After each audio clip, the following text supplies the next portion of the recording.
जय हिंद सभी स्टूडेंट को। स्वागत है आप सभी छात्रों का आज के क्लास में।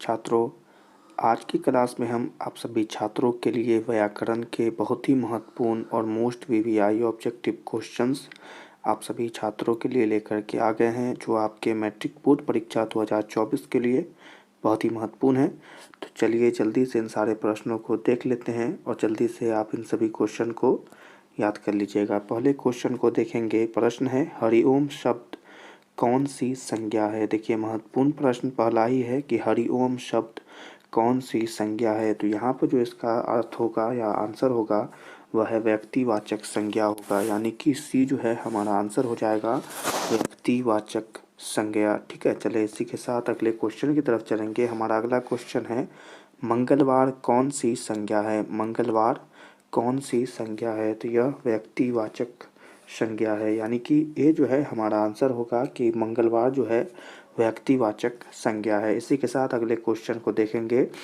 उस विकारी शब्द को क्या कहते हैं जिसमें किसी विशेष वस्तु, भाव और जीव के नाम का बोध हो। देखिए, प्रश्न बहुत बड़ा है लेकिन इसका आंसर देखिए बहुत ही छोटा होगा, संज्ञा, यानी कि सी जो है हमारा आंसर होगा संज्ञा। इसी के साथ अगले क्वेश्चन की तरफ चलेंगे और एक और क्वेश्चन को देखेंगे।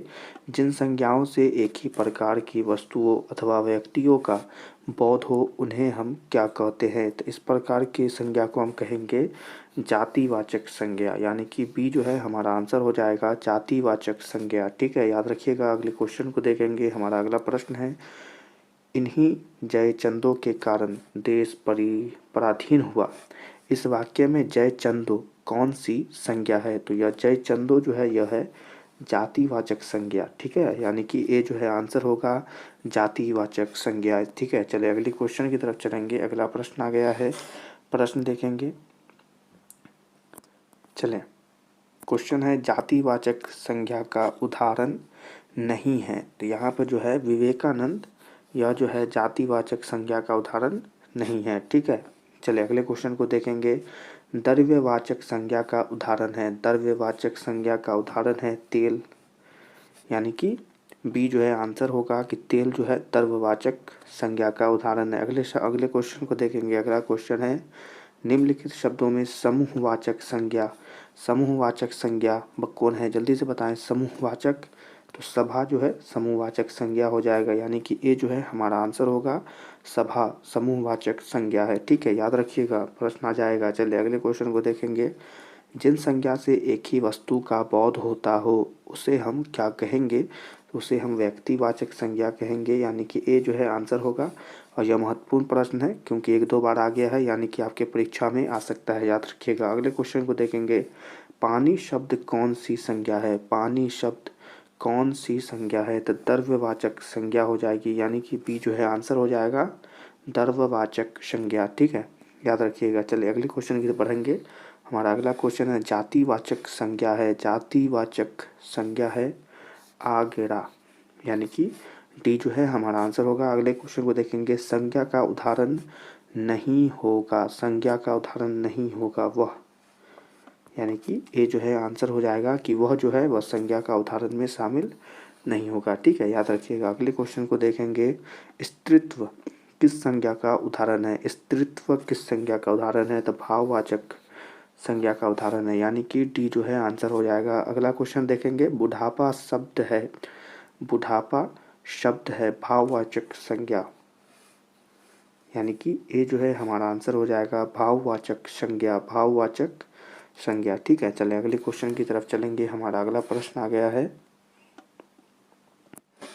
हिंदी में शब्दों का लिंग निर्धारण होता है तो संज्ञा द्वारा, यानी कि बी जो है आंसर हो जाएगा कि संज्ञा के द्वारा हम हिंदी में लिंगों का निर्धारण करेंगे। अगले क्वेश्चन को देखेंगे। भाववाचक संज्ञा नहीं है, भाववाचक संज्ञा नहीं है। यहाँ ध्यान देंगे मिठाई, यानी कि बी जो है आंसर हो जाएगा कि मिठाई भाववाचक संज्ञा नहीं है। इसी के साथ अगले क्वेश्चन को देखेंगे। व्यक्तिवाचक संज्ञा है तो व्यक्तिवाचक संज्ञा यमुना, ये जो है हमारा आंसर होगा कि व्यक्तिवाचक संज्ञा का उदाहरण है यमुना। ठीक है, चलिए अगले क्वेश्चन की तरफ बढ़ेंगे। हमारा अगला क्वेश्चन आ गया है, जातिवाचक संज्ञा है, जातिवाचक संज्ञा है लड़का, सी हो जाएगा आंसर लड़का। इसी के साथ अगले क्वेश्चन को देखेंगे। वस्तु, स्थान, भाव या विचार में घोतक शब्द को हम क्या कहते हैं? तो उसे हम संज्ञा कहते हैं। याद रखिएगा, ये जो है आंसर हो जाएगा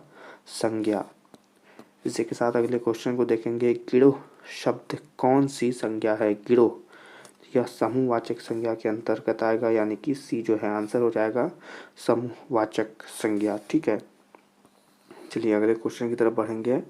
हमारा अगला क्वेश्चन है, अर्थ के विचार से संज्ञा के कितने प्रकार हैं? संज्ञा के 5 प्रकार होते हैं, तो बी जो है हमारा आंसर हो जाएगा 5 प्रकार। इसी के साथ अगले क्वेश्चन को देखेंगे। यहीं पर निम्नलिखित में से कौन सा शब्द जातिवाचक संज्ञा है? जातिवाचक शब्द संज्ञा है। यहाँ पर जो है शहर, यह जो है जातिवाचक संज्ञा के अंतर्गत आएगा। ठीक है, चलें अगले क्वेश्चन को देखेंगे। अक्टूबर शब्द कौन सी संज्ञा है? अक्टूबर शब्द जो है व्यक्तिवाचक संज्ञा के अंतर्गत आएगा, यानी कि डी जो है हमारा आंसर हो जाएगा। ठीक है, व्यक्तिवाचक। अगले क्वेश्चन को देखेंगे। निम्नलिखित शब्दों में कौन सा शब्द व्यक्तिवाचक संज्ञा नहीं है? तो आदमी जो है वह व्यक्तिवाचक संज्ञा नहीं होगा, यानी कि डी जो है आंसर हो जाएगा आदमी। ठीक है, चलिए अगले क्वेश्चन को देख लेंगे। हमारा अगला क्वेश्चन आ गया है, लड़का का भाववाचक संज्ञा होगा। लड़का का भाववाचक संज्ञा होगा लड़कपन। ठीक है, यानी कि सी जो है हमारा आंसर हो जाएगा बाबू। ठीक है, अगले क्वेश्चन को देखेंगे। सिपाही विद्रोह शब्द कौन सी संज्ञा है? तो यह जो संज्ञा होगी व्यक्तिवाचक संज्ञा होगी, यानी कि ये जो है आंसर हो जाएगा। ठीक है स्टूडेंट, व्यक्तिवाचक संज्ञा। ठीक है, इसी के साथ अगले क्वेश्चन की तरफ बढ़ जाएंगे। हमारा अगला क्वेश्चन है, बुढ़ापा भी एक प्रकार का अभिशाप है। इस वाक्य में बुढ़ापा शब्द की संज्ञा का भेद बताइए। तो बुढ़ापा जो है भाव का संज्ञा हो जाएगा, यानी कि भाववाचक संज्ञा। सी जो है आंसर होगा। ठीक है, बुढ़ापा भाववाचक संज्ञा के अंतर्गत आएगा। इसी के साथ अगले क्वेश्चन को देखेंगे। लघु शब्द में भाववाचक संज्ञा बनाएं।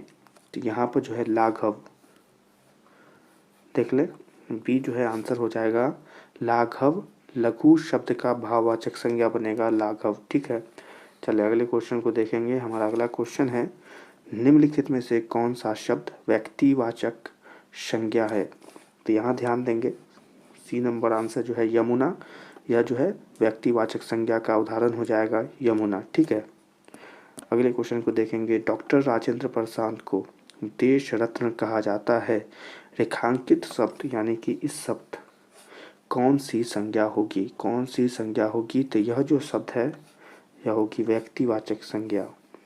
ठीक है ना बाबू, यानी कि सी जो है आंसर हो जाएगा व्यक्तिवाचक संज्ञा। इसी के साथ आज के क्लास में आपके व्याकरण के 30 ठो वीवीआई ऑब्जेक्टिव क्वेश्चन जो है वो समाप्त होते हैं। आप सभी छात्र इन सारे प्रश्नों को याद कर लीजिएगा। अगर इन क्वेश्चंस के पीडीएफ चाहिए तो कमेंट में हमें बता सकते हैं, हम आपको इनके पीडीएफ आपको भेज देंगे, जिससे आपको इसे याद करने में आसानी होगी। और सभी छात्रों से कहना चाहते हैं कि आज की क्लास पसंद आई हो तो आज की क्लास को लाइक कर दीजिएगा। इसी प्रकार से महत्वपूर्ण और मोस्ट वीवीआई ऑब्जेक्टिव क्वेश्चंस के लिए हमारे चैनल को सब्सक्राइब कर लीजिएगा। और आज की क्लास कैसी लगी कमेंट में आप सभी बच्चे ज़रूर बताइएगा।